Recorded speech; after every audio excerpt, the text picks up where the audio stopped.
In today's episode of my podcast story, we have Karl Darden, host of Navy Sports Central, the official podcast of the Navy Sports Nation. Karl brings a unique perspective to the podcasting world as a U.S. Naval Academy graduate, 20-year military veteran, former helicopter pilot, and self-described chronic Navy sports fan.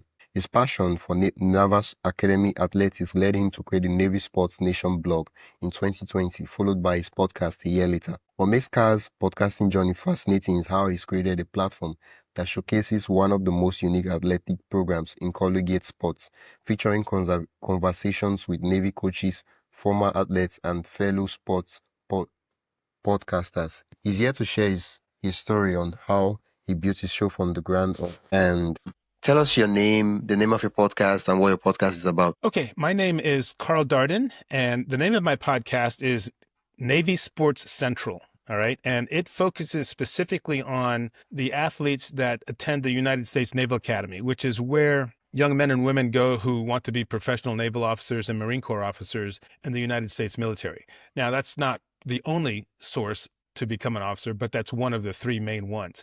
And the United States Naval Academy is just another 4-year university. Okay. So they compete in varsity sports, at the highest level. And I think there's 36 different varsity sports, and I try to touch on as many of them as I can.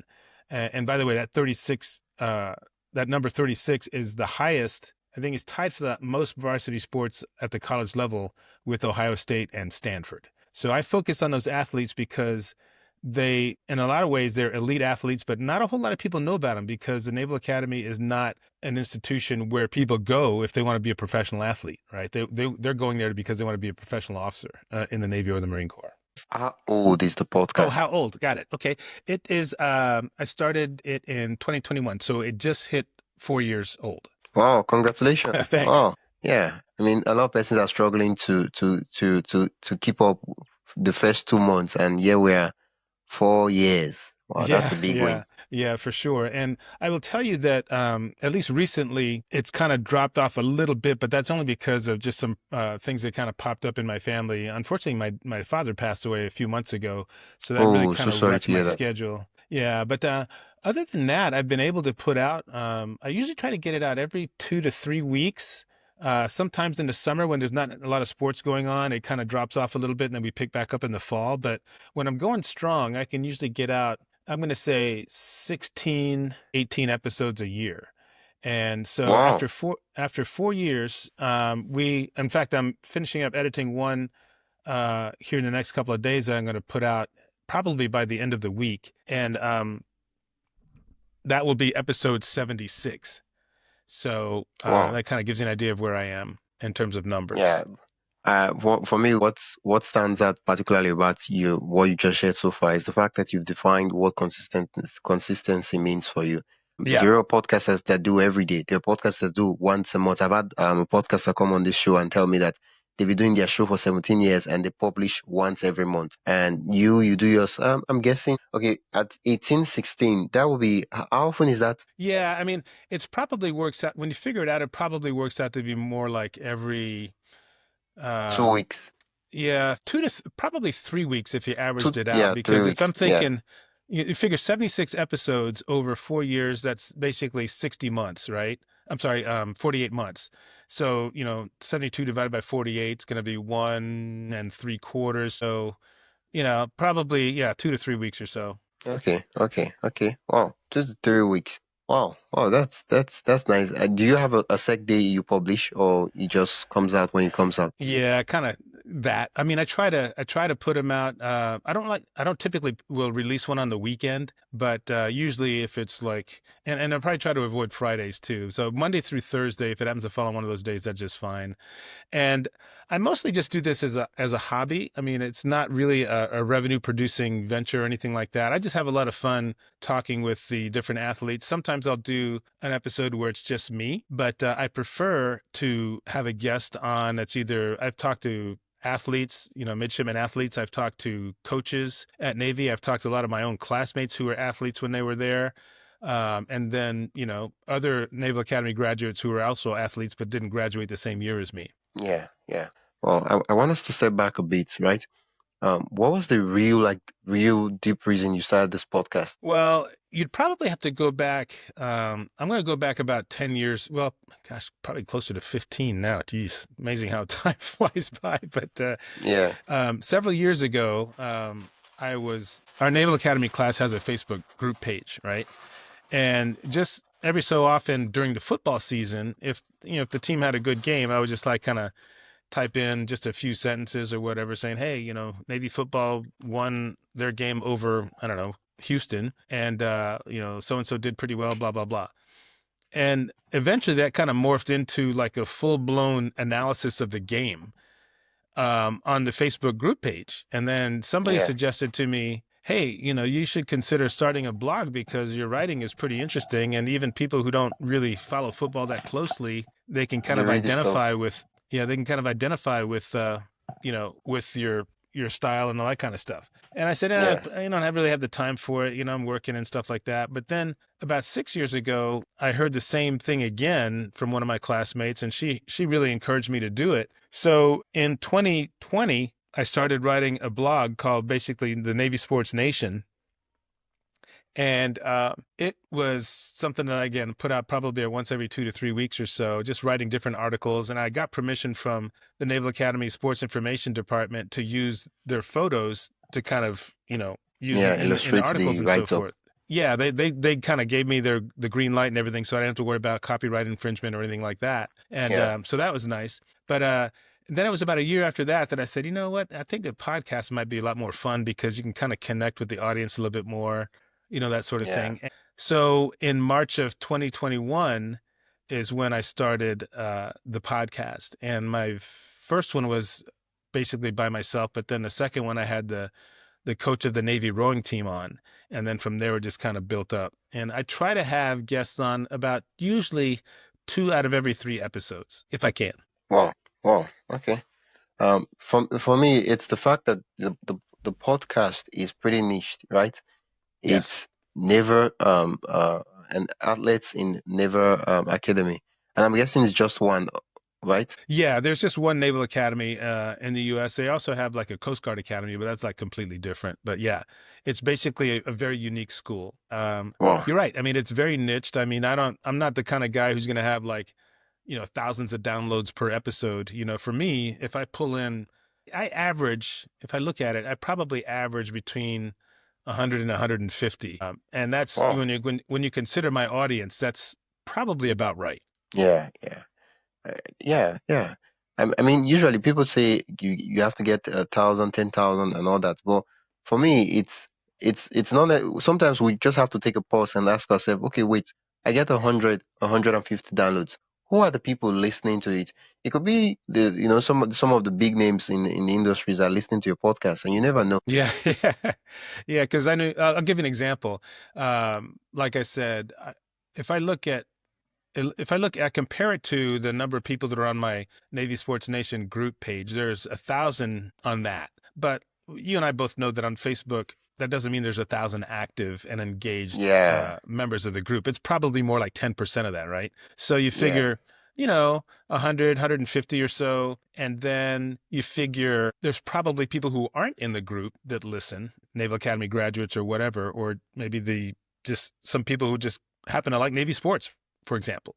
And they'll listen to it too. So, like I said, about 100. If I pull 100 downloads in an episode, I'm pretty happy. And I've had as many as 500. So it really kind of depends. yeah. Well, I'm curious. Are you the one producing your podcast from start to finish, or do you have someone helping you? Yeah, it's just me. And I think that's why sometimes I don't get too stressed when it only comes out every 2 to 3 weeks because I don't really have any help. It's just like, okay, I'll just, grind through this and it gets uploaded when it gets uploaded. Now, I will tell you that I have an easier time editing when I have a guest. And it kind of makes sense because I don't have to come up with all the content, right? All I got to do is come up with the questions. They're providing their end of the conversation. And then on top of that, I'll add like 2 segments on there. I'll add like a sports update segment and then a question of the day where we do kind of do like a sports trivia question. And then the last thing I'll do is I usually showcase depending on what season it is, whether it's fall, winter, or sports season or spring sports season, I will showcase one male athlete and one female athlete and kind of talk about how they've been doing throughout their season. So yeah, it's just me editing and doing all that kind of stuff. So it takes a bit of time, but it's fun. It's worth it. Yeah. Could you walk us through your workflow and process? Yeah. So for example, let's suppose, well, I'll use this last podcast as an example. My brother, who's a big college football fan, I thought it'd be fun to kind of have him on to talk about the Navy football team that just finished up spring practices. And of course, we're looking kind of forward to the fall, right? And last year, Navy had a really good season. They finished 10-3. We beat our arch rival Army, and then we beat Oklahoma in our college bowl game, which was really kind of a big deal. So what I did was I chose 3 offensive players and 3 defensive players to talk about, sent my brother several questions, and he did his research and everything. He looked at the games, looked at the highlights, and formed his own opinions about the players because he didn't get a chance to see Navy as much as I do. And then we recorded the podcast like a week ago. And then since then, I've been taking some time each day to edit. I finished all the heavy duty editing yesterday. And I think that I'll listen to it one more time. That'll probably take, I think we ended up with about 50 minutes of content, just the 2 of us. There'll probably be another 10 minutes or so added on. And then I'll go ahead and listen to it a couple of times for quality control. And then I'll push it out probably, today's Wednesday.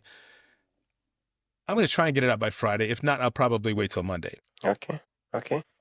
Now, I want us to go through the workflow again, but this time, I want you to mention the apps, the softwares, and the tools you use. Okay, very good.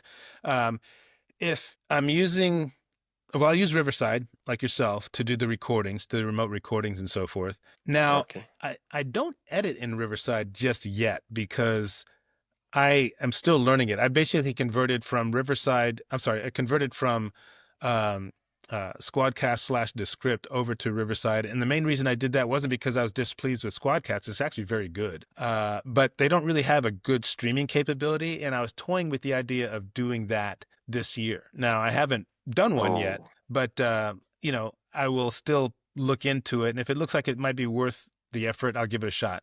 Otherwise, I'll just do what I normally do, which is just the audio only podcast. So I'll use Riverside to do the recordings. For editing now, I'll use Hindenburg Journalist Pro, which they have a version that is a subscription, which I don't have. I have the one that was a standalone version that I bought when I started 4 years ago. Now, pretty soon they're going to stop providing updates for that, and I'm going to have to either convert to the subscription version, or I'll just do all my editing in Riverside, which I'll probably look at doing because I feel that if I can figure that out, because they have a lot of really cool features, but I feel that I just don't know them well enough to really spend a lot of time on it on this podcast for editing purposes. So what I was probably going to do after I get this one out, I'll probably take the draft, or actually I'll probably take a final product of one of my older recordings, throw it into Riverside, and just kind of play around with it and see how that works. But for now, all my editing is done with Hindenburg Journalist Pro. And then what I'll do is I'll push it to Buzzsprout, which is my podcast host. They were the ones who, get it out there on the airwaves and so forth. And of course, they push it to all the different podcast directories, Apple Podcast, shoot, I'm blank. Spotify, all the other ones. Yeah. Okay.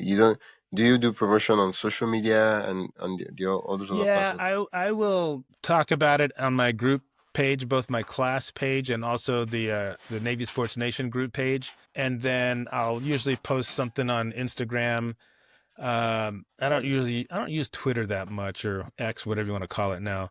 But mostly Instagram, Facebook, and just letting people know about it that I've spoken with about it in the past. Yeah, I'm curious. You do audio only podcast, right? So no video. No, at least not right now. I think that for me, it's just one less thing to worry about by just doing audio only. I just have to worry about editing the sound of my voice and my guest voice. I don't need to worry about things syncing up on video, whether the audio matches up with the person's mouth movements, that sort of thing. I don't know. It could be easy. I don't know. Right now, the audio only just suits me just fine. What will it take for you to do audio and video? I would probably need to get some help with that because first of all, I don't know that I'd have the patience for it. So I would probably have to send that to somebody else.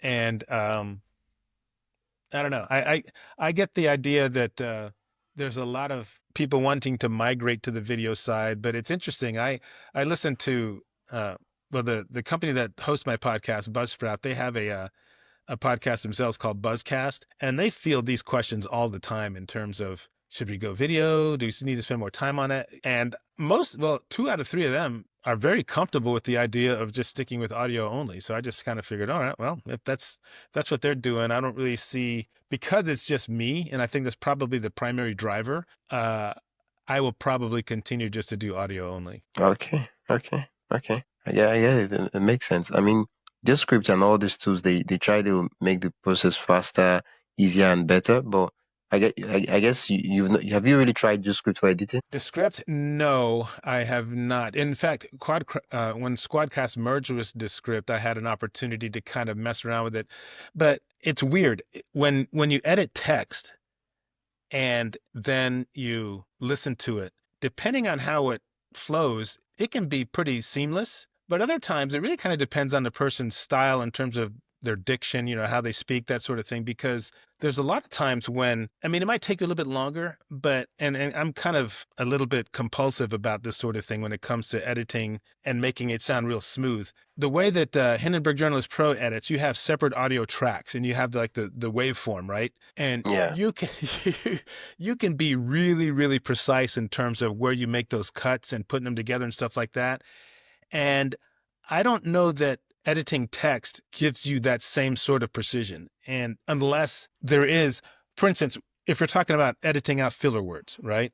yeah, All that kind of stuff. We all say it, right? But there's some people who'll say, so fast that if you edit it out in the text and then you listen to it, it sounds really chopped and broken when yeah, it's going from one thought to another. But yeah, if you have it on audio tracks and you dial that thing down where you're looking like a thousandth of a second, yeah. you Zoom in. can, you can be pretty precise and it sounds pretty Yeah, good. So that's kind of the way I look at it. yeah, yeah. As much as they say they want to do text editing to make it simpler and easier for people, the funny thing is that there are a lot of persons who that text editing itself doesn't work for them. Right. Yeah, I mean, yeah, yeah. For those it works for, great. For those it doesn't work for, you have to like look for something that works for you and use that. Right. Yeah. Yep. You've been doing this podcast now for about 4 years. Right. Okay. Um, and when I asked you why you started the podcast, the real reason you started the podcast, you did share that with me. For now, I'm curious. For the past 4 years now, how is the podcast doing? Now, in regards to the purpose, to the reason you started the podcast, looking at the reason and looking at the podcast now, how would you say is the podcast doing? Well, I'm pretty happy with where it is. I mean, like I said, I probably started out with a smaller audience and it's kind of slowly grown. Every once in a while, one time I think I did a promotion just to kind of see what it would do in terms of just getting more exposure. But I don't know that it was really uh how should I put this? I don't know if they're really legitimate downloads. Well, they're probably legitimate downloads, I'm sure, but I don't know really how much time people listen to them. Um, and I don't get all caught up in the Apple podcast stats and stuff like that. Well, how long did people listen to my podcast? That sort of thing. I think that for me, if I'm putting out what I think is a pretty solid product, then that makes me pretty happy. And I'll usually get some feedback from folks who've listened to it before. Actually, I had a woman a long time ago I used to date when I was in the Navy. She lives in England now. And we were just kind of chatting on the phone one day about I guess it was about a month or two ago, and she actually listened to one of them that had to do with rugby. And she said, "Hey, that was really kind of cool. I didn't really." She goes, "Your voice sounds different than I remember." And I said, "Well, that's just all like, that's all uh, audio magic mastering and stuff like that. That's yeah, not completely me. It yeah, just makes it sound more radio friendly, that sort of thing."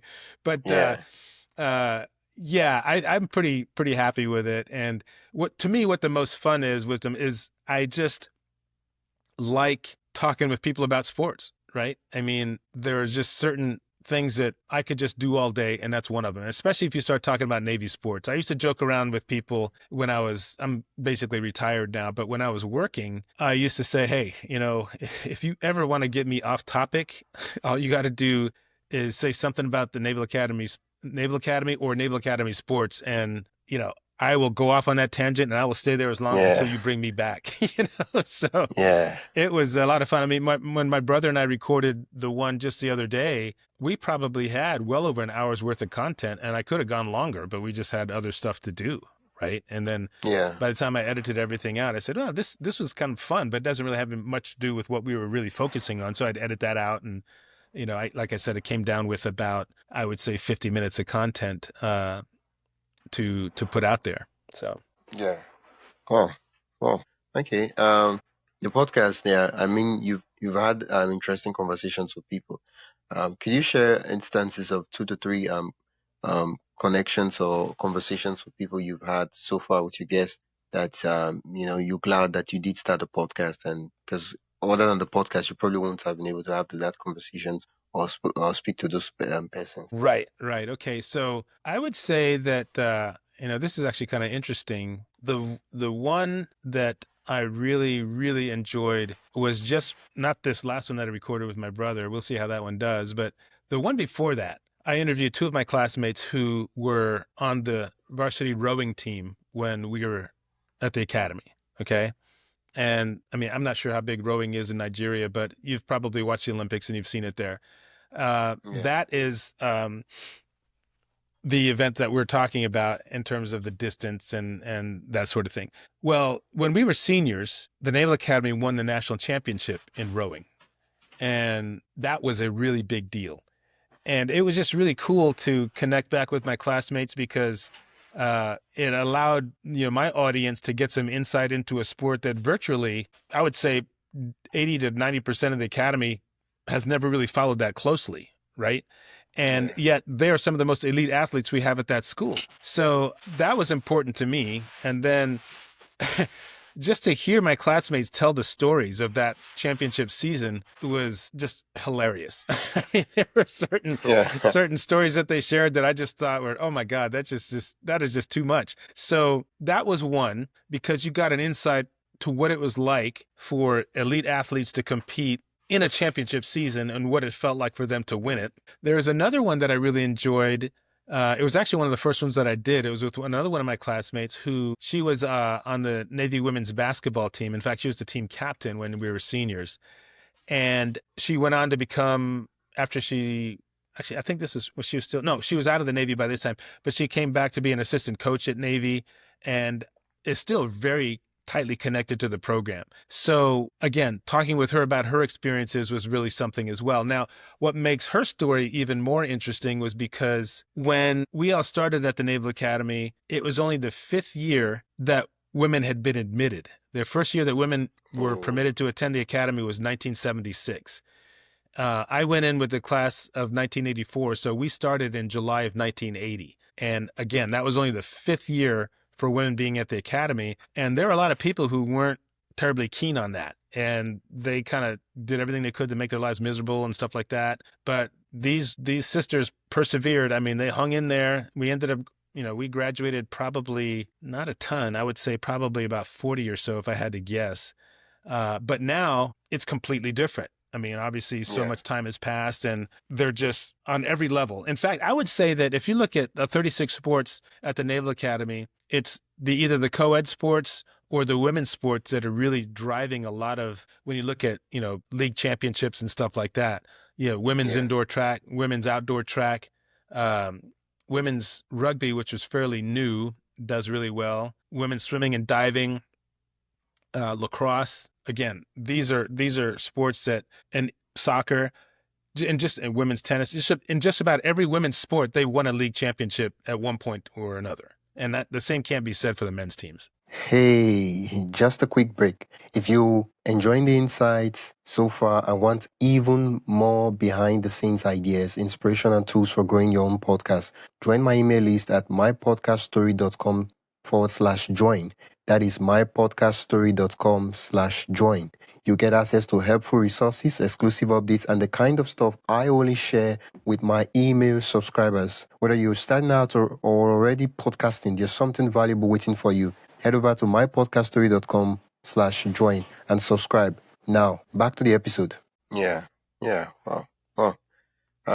I'm curious. And on the days you do solo episodes where you basically are the only one recording the content, what type of or style of content do you do? Can you give me a couple of examples if possible? Yeah, a lot of times what I'll do is just look to, if I'm, say for instance, if I'm interviewing an athlete or former athlete, I'm just looking to get their story, their experience, right?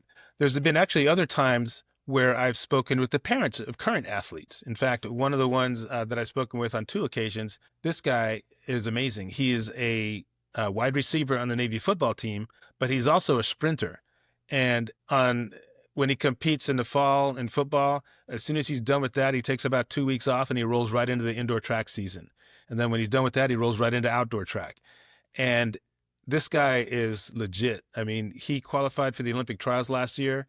And let's see, the 400 meters he ran. He also runs indoors the 200 meters, and he's competed on the 4x100 meter relay team.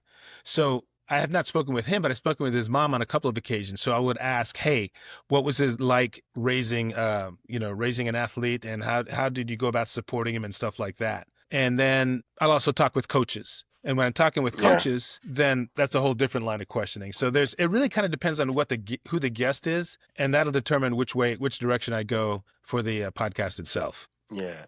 And so my curiosity is on the days you've done 76 episodes so far, right? I'm curious, how many of those episodes were just you on the microphone talking? Yeah. If I went back and looked, I would say less than half if I went back and counted. If we're talking 76, let's see, half of that is going to be 38. So I would probably say somewhere between 30 and 35 have been just me, and the rest of them have been, with a guest. So like how does your solo episode, what does it look like? Can you like give us a description, if possible, an example of what your solo episode really, how it goes like? Right. Okay. So if you're just talking, if I'm by myself, then right? Yeah.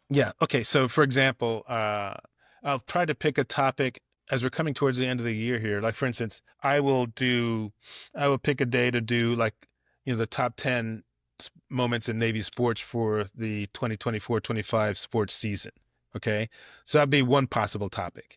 Another one I've done is I'll just focus on, like one I did a long time ago. This is one of the first ones I did. And it was actually off of a blog article that I'd written as well. It was just a history of the Army-Navy rivalry, and not just in football, but in all the sports. And we kind of talked about that competition. Now, unfortunately, in the head-to-head competition, they compete head-to-head in 26 different sports. And unfortunately, Army, we beat them in football, but they won the overall competition 14 sports to 12. But that was the first time they won it like in 10 years. So, and if you look at the last 45 years, we've won it 40 times. So they've got a ways to go before they catch up with us. But so yeah, when I'm doing an episode on my own, I just typically try to pick something that is somewhat universal in terms of just the sports fan, something that they would get into listening to. During football season, it's pretty easy. All I got to do is just pick a game that, if for instance, when we beat our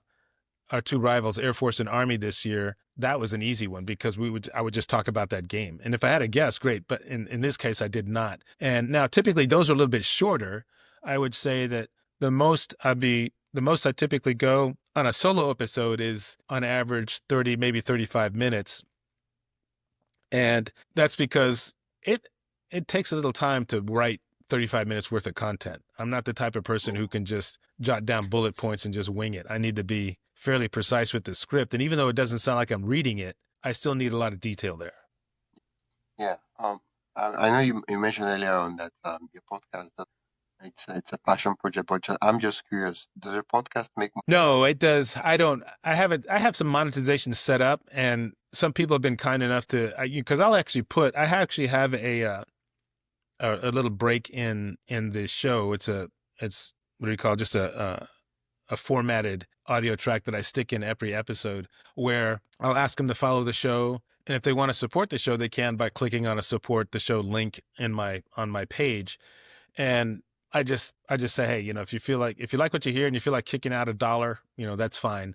Because say if everybody who listened to it donated $1, just $1 a year, that would cover my hosting fees for the entire year. So no, it doesn't make any money. But if I'm able to get some money together that defrays the cost, then that's totally fine.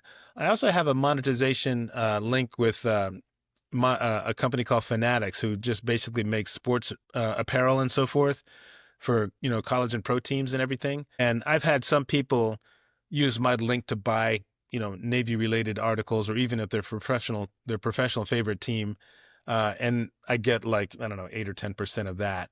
Any little bit that defrays the cost is great. But it's almost like, another one of my favorite hobbies is photography. So the way I look at it, I just spend the money on the podcast just like I would if I was buying another camera lens. Yeah. I mean, it's a passion. Yeah, exactly. Yeah. Yeah. Wow. You've been doing this podcast for 4 years, and you publish every other 2 to 3 weeks, and you produce it yourself. That's really inspiring. So the question for the past 4 years you've done, right? I mean, we earlier on we talked a little about numbers, but I just don't want to talk about numbers alone. Have you Mhm. gotten a message from your listeners, or feedback, or fan praise, or fan telling you that Carl, that's awesome, keep Oh doing this? yeah, and here's a good story for you. I went to my class reunion back in October, and my wife was with me. Now, my wife didn't make it to the 35-year reunion, but she'd made it to all the others. So she had not really seen any interactions between me and my classmates since this podcast had gotten started. And when I showed up in Annapolis, I was getting a lot of pats on the back and say, "Hey, yeah, I listened to that episode. That was really really cool." And sometimes they'll give me some ideas for other ones and say, "Hey, by the way, I know so and so. You might want to chat with them." And that sort of thing. I think that so to me that's what makes it pretty gratifying.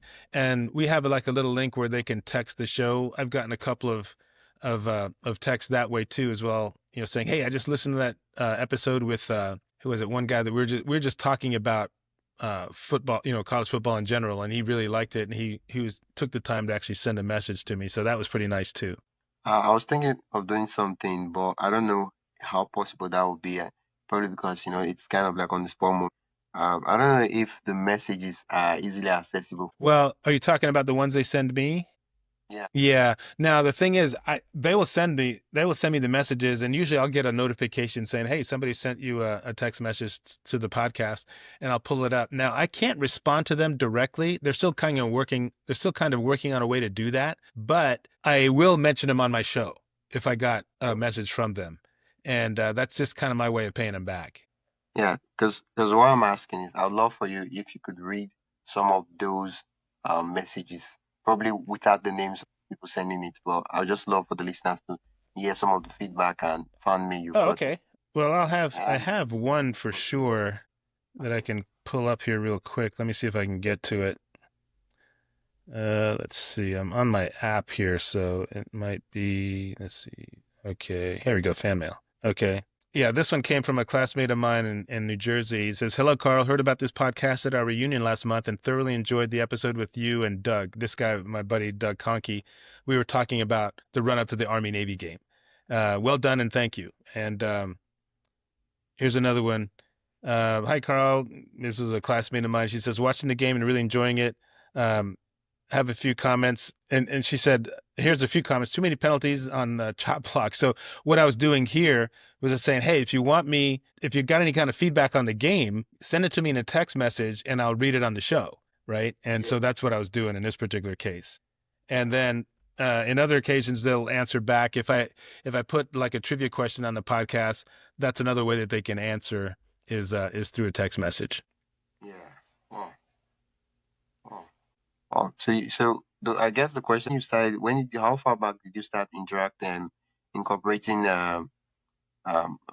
interaction into your do the episode such that you get to ask them, oh, if you what do you think about this? What do you think about this? Send me a text message on this.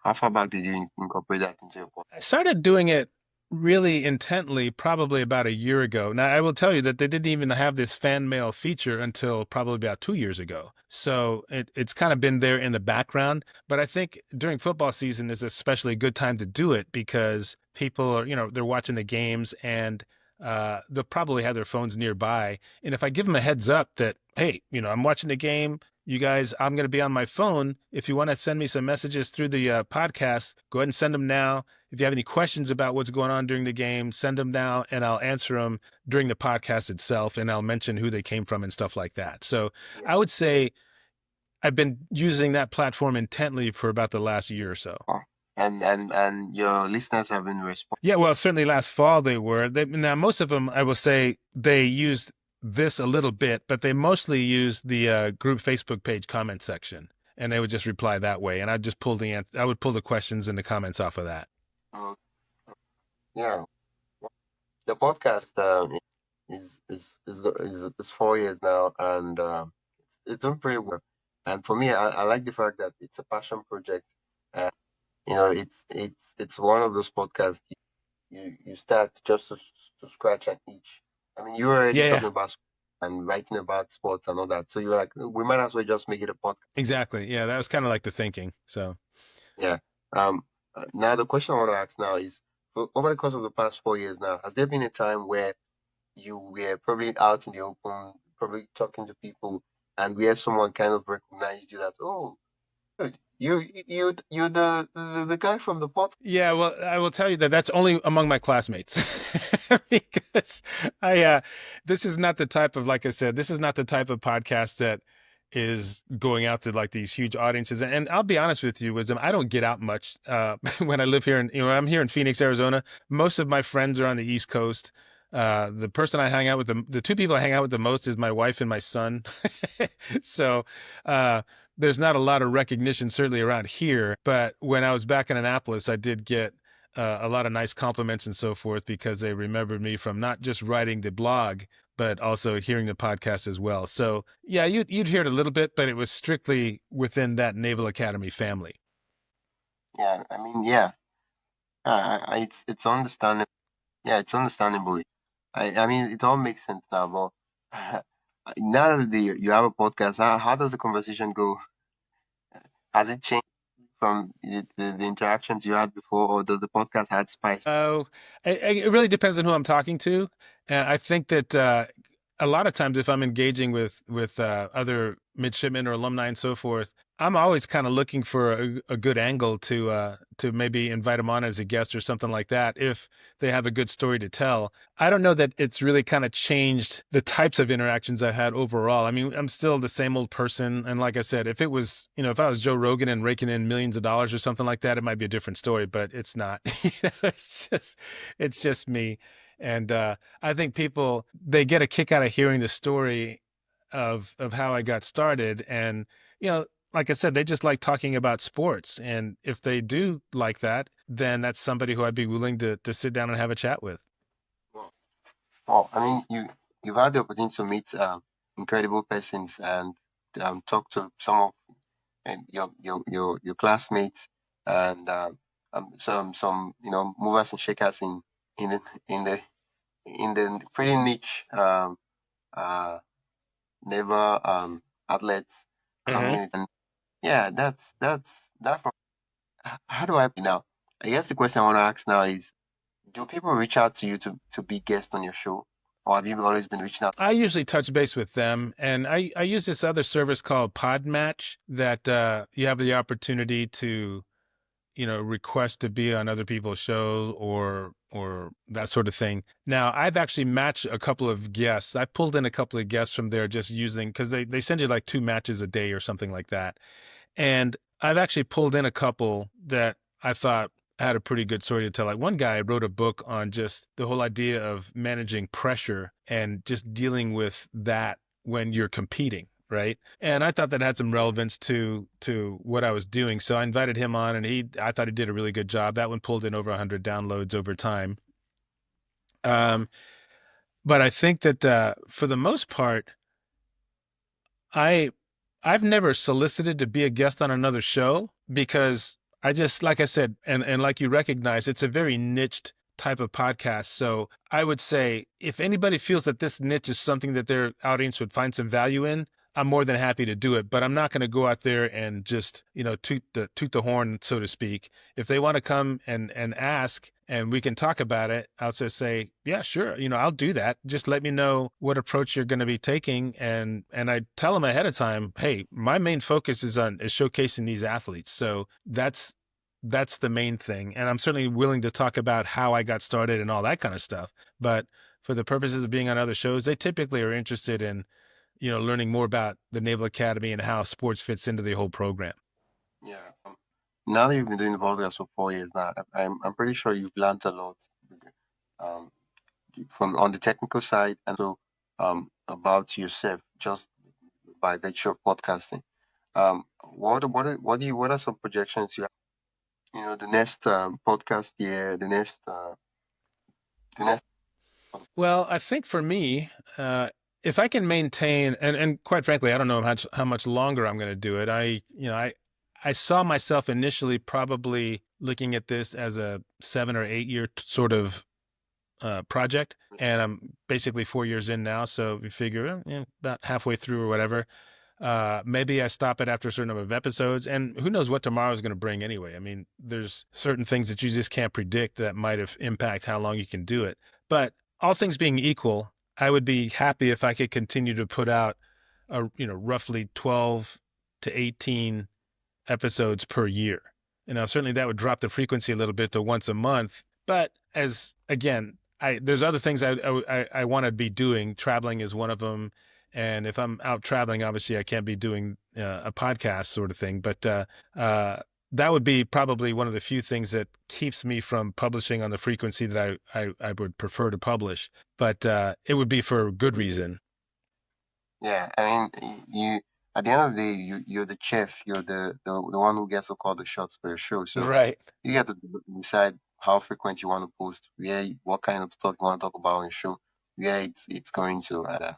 Yeah, just to step back a bit, you mentioned you get some guests for Podmatch. I'm curious. Your show is pretty niche. So what's the criteria for you selecting guests to come on your show? Because if your show is like, it's pretty niche, it's clear who the show is for and what the show is about. So I'm trying to know how you get guests on your show. What's your criteria for getting? Well, there's a couple, and like I said, this one guy, I asked, he had nothing to do with Navy sports at all, but I just liked what he did for a living. And basically, he was a sports psychologist, right? And there's a lot of them out there. He just happened to be the first one that I connected with, and I've had him on. I thought he shared some really good insights. I don't know that they're any different from most other sports psychologists out there. He just happened to be the first one, so he's probably going to be the only one I have. Now, the other people I would be willing to connect with are other sports podcasters. I've done that too.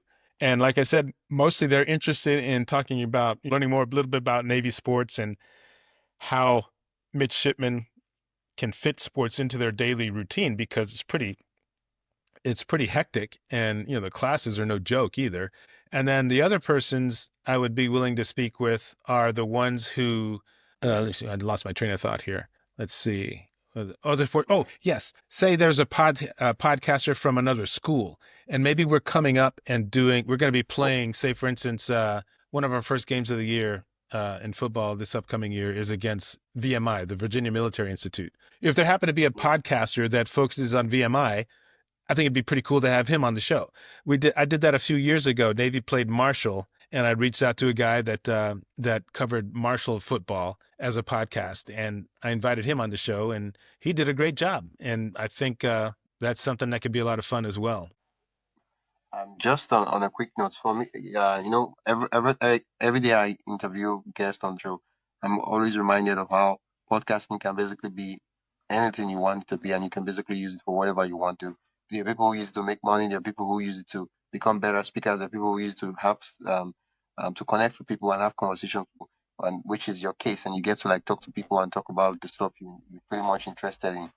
What advice would you give to someone who's thinking about starting a podcast, right? And probably they have different reasons why they possibly do not want to start a podcast. What would you tell them? What would you advise? Well, the advice that I would share is something that I heard, I didn't really need to hear it, but it makes total sense. And that is, if people are looking to start a podcast with the intention of making money, you're probably not in the right, uh, frame of mind. I would say it's not the right reason to start one. Certainly, if money ends up becoming a byproduct, then that's fantastic, and all the more power to you. But you really have to totally get into what you're doing. Like some people go, "Oh, I want to start a podcast, but I don't really know what." Well, then the best answer to that question is, okay, well, what don't you get tired of talking about?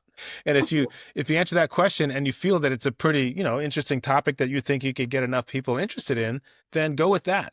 That was my motivation. I didn't have to think at all about what I wanted to do for a podcast because I knew that I don't really have, I mean, I have a lot of wide interests, but if you're talking about the ones that really kind of get me focused, and like I said, I could just talk forever on, it would be, Navy sports, and that's what I'm doing. I happen to like listening to history podcasts, but I don't have the time to research all this stuff. And there are plenty of history podcasts out there for me to enjoy without me coming up with one on my own. So for me, it was a no-brainer. Pick something that you don't ever get tired of talking about, number one. Make sure that you're starting it for the right reasons. And that typically means if you're looking to make money on it, probably not the best mindset going in. Just look to have a lot of fun.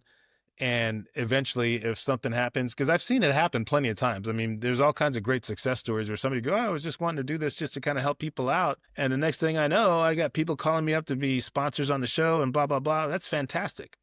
That's not it's not been my experience. But again, that's because my niche is much, much smaller. Some people do it for some terrific reasons. Maybe they suffered some sort of personal tragedy and they wanted to share their story to help other people get through a similar instance, right? I mean, that's absolutely fantastic. And those are the ones that I see really, really taking off. But again, that's not really been my focus. Yeah, thank you so much for coming on the podcast, for sharing your story. And you just did not hold back. And thank you so much for the final tip you gave for those still thinking about starting the podcast. Thank you so much. Okay. Thank you, Wisdom. Take care. It's great talking with you. Where can listeners learn more about you and your Okay, so it is called Navy Sports Central, and you can basically just type that into any search, and it'll come up on any of the podcast directories. You can also find me on Instagram at Carl D Navy 84, and then if you happen to be interested in learning a little bit more about Navy sports and want to join the Facebook group, all you got to do is type in Navy Sports Nation in Facebook, and it'll pop up and just answer a couple of questions, and you'll be welcome to the group. It's I think we got about, like I said, over 1,000 people in it right now. So there you go. Yeah, thank you so much. Once again, thank you Okay. for coming on the podcast and for sharing your. Okay. Take care. Bye bye. Wait. I'll stop the recording, and if you take a couple of seconds, and Sure. everything should be. Yeah, I will. Yeah. That's it for today's episode of my podcast story. I am Wisdom Okonkwo, and I hope this conversation sparked new ideas and gave you a deeper look into the heart of podcasting. If you've loved this episode, consider supporting the show by buying me a coffee at buymeacoffee.com/wisdomhq. Every bit helps keep the stories going. And hey, don't forget to follow, rate, and share this podcast with another podcaster or creator who would find it helpful. Thanks again for listening, and I'll catch you in the next episode.